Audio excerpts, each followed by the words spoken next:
Halo, apa kabar? Senang sekali bisa kembali menjumpai Anda semua di tengah situasi politik yang saat ini mulai ngeri-ngeri sedap ini ya, terutama bagi rezim Jokowi. Oke, saya ingin mengajak Anda langsung bergabung dengan Bung Rocky Gerung. Bung Rocky, konstelasi politik saat ini tiba-tiba berubah dengan cepat ya setelah manuver DPR yang gagal untuk mentorpedo putusan Mahkamah Konstitusi. Anies itu siang tadi juga bertemu dengan DPD PDIP Jakarta. Tentu setelah peristiwa demonstrasi besar-besaran masuk kemarin, tidak besar-besaran juga, hanya memang itu terjadi secara masif di seluruh Indonesia tuh, apalagi di Jawa. Jadi itu penanda pertama bahwa ke depan tidak mungkin ada semacam negosiasi lagi antara Pak Jokowi dengan rakyat sendiri, karena isu tentang kelakuan kerajaan Jokowi itu udah menyebar dan masuk ke dalam semua sosial media, dibicarakan di pojok-pojok gang, dijadikan bahan bercanda di warung-warung kopi.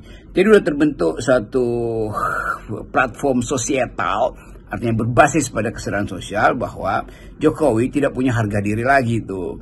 Dan memang ya Anies ketemu Megawati oke, tapi kemudian orang menganggap oke, itu adalah konsekuensi dari batalnya MK karena gerakan mahasiswa itu. Dan seharusnya akan ada pidato Anies misalnya, entah itu di depan PDIP atau di depan massa untuk mendalilkan sesuatu yang baru. Kalau itu tidak dilakukan Anies, itu juga orang hanya akan melihat Anies sekedar cari tukar tambah tuh. Dan kita baca itu sebagai pesan yang hendak diucapkan juga oleh publik yang kritis. Karena sekali lagi proses hari-hari ini itu menuju yang sering kita sebut the beginning of the end. Jadi upaya untuk mengevaluasi Jokowi harus dibungkus dengan parameter yang selesai. Dan semua parameter itu tidak mungkin dihalalkan lagi melalui negosiasi. Jadi Pak Jokowi tentu berupaya untuk regain sisa-sisa kekuasaannya. Tapi politik regain itu kan tidak lagi ditentukan oleh kapasitas Jokowi, tetapi oleh dukungan sisa-sisa manusia di sekitar dia yang makin lama makin sedikit. Mulai dari juru bicara, mereka yang tidak mampu untuk melihat gerak perubahan yang dipercepat. Jadi kalau Anies datang ke Megawati, ya itu peristiwa politik, bukan peristiwa sosial tuh. Dan peristiwa politik Anies akan diterjemahkan juga sebagai upaya untuk ya mencari tukar tambah baru dengan kekuasaan.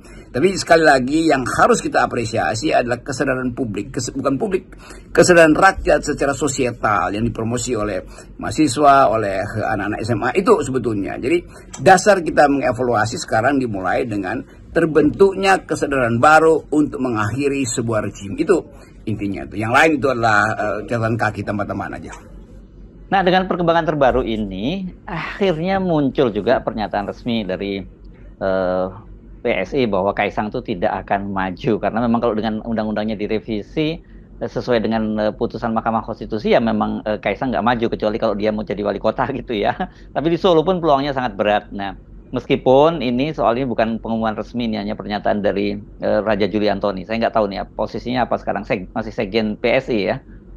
Ya tidak perlu diumumkan. Kaisang diumumkan maju apa tidak maju nggak relevan lagi. Bahkan orang menginginkan Kaisang maju kok supaya eskalasinya bertambah. Jadi kalau siapa tadi Raja Antoni memastikan tidak akan maju, bukan dia yang pastikan, secara sosiologis, bahkan secara antropologis, ya Kaisang itu kalau maju makin berantakan. Dia nggak maju pun tetap gerakan ini akan berlanjut. Jadi bukan sesuatu yang disodorkan untuk mengendalikan keadaan, bukan. Keadaan ini in the making, dan sesuatu yang udah dikokang nggak mungkin disimpan kembali amunisinya kan.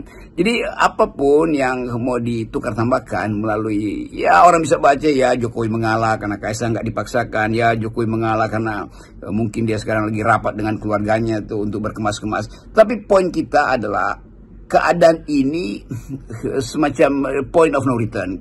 Itu kira-kira tuh. Nah, kimianya udah berlaku. Kimia kekuasaan sudah mengental artinya nggak tidak lagi lihat, sementara kimia sosial justru in the making, masih membentuk itu, dan pembentukan itu yang tidak mungkin dihentikan oleh sekedar permintaan maaf atau membujuk media-media untuk tidak lagi memberitakan hal-hal yang berdebar kan tidak mungkin.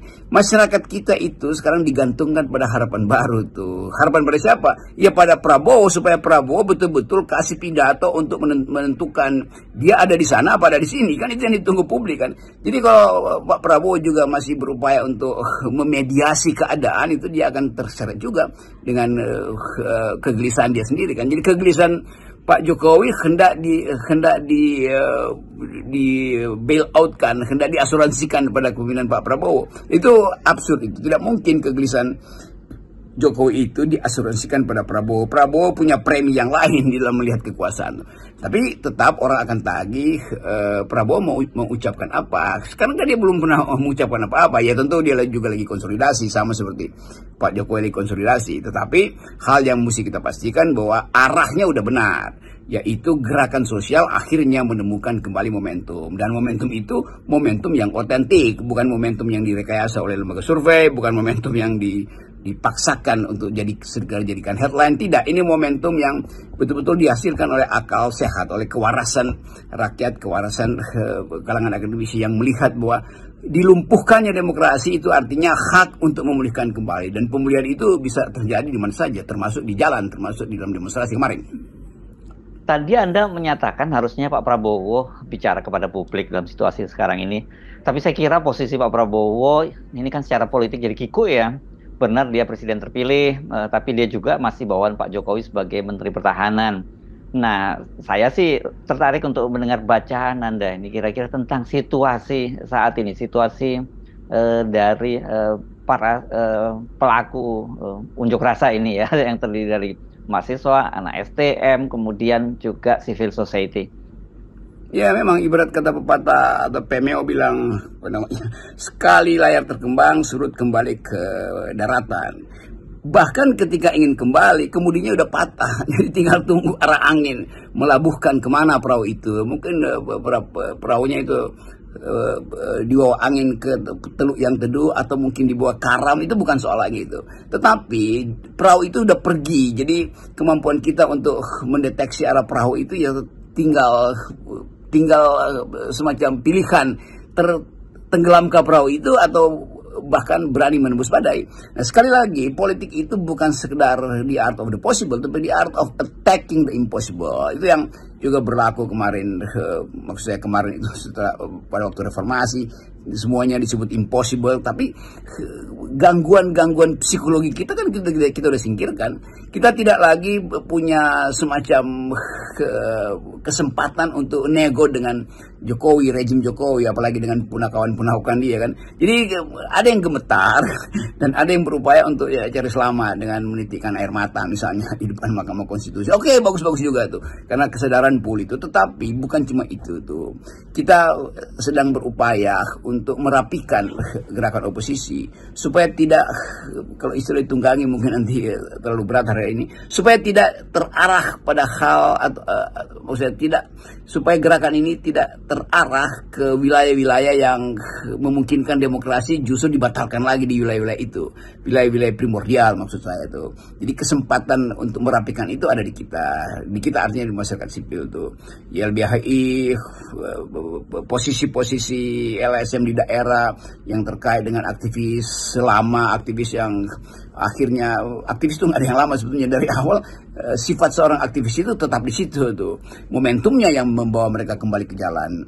Dan kembalinya ke jalan itu artinya kembalinya mereka yang menyadari bahwa jalan selama ini tersesat, disesatkan oleh politisi, disesatkan oleh Kimplas, disesatkan oleh apa aja tuh. Tetapi sekali lagi kualitas perubahan itu yang mau kita pastikan, supaya yang terjadi bukan sekedar perubahan kuantitatif, tapi betul perubahan kualitatif itu. Nah, perubahan kualitatif harus ada batas yang tidak boleh bercampur antara air dan minyak itu.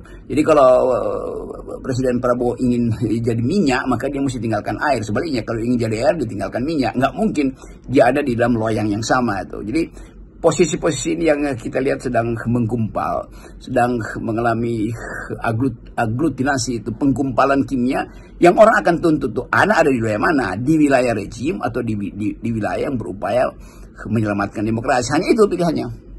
Tapi saya kira Bung Rocky ya, kita harus tetap mengingatkan agar para mahasiswa, anak STM, buruh, civil society itu tidak mengendurkan tekanannya dan merasa perjuangannya sudah berhasil. Karena ini ada tanda-tandanya rezim masih terus melakukan manuver dan dalam hal ini saya kira Pak Jokowi ya penguasa ini tidak akan tinggal diam. Ini pasti akan yang dibalik ini, dibalik layar ini ada operasi-operasi politik maupun operasi intelijen bahkan untuk menggagalkan gerakan-gerakan ini.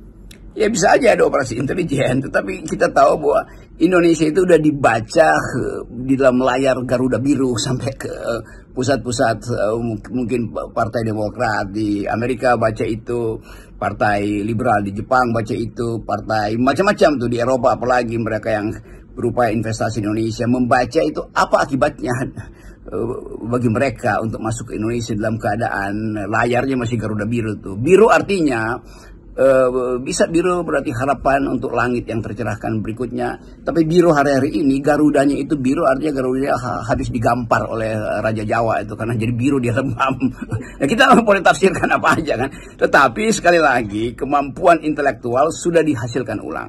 Jadi sekali lagi kita ada di dalam gerak yang sama, gerak yang disediakan oleh sejarah, sejarah yang akan menuntun kita untuk menemukan kembali Indonesia yang berpikir. Baik, Bung Rocky. Terima kasih. Salam akal sehat. Terima kasih. Salam akal sehat.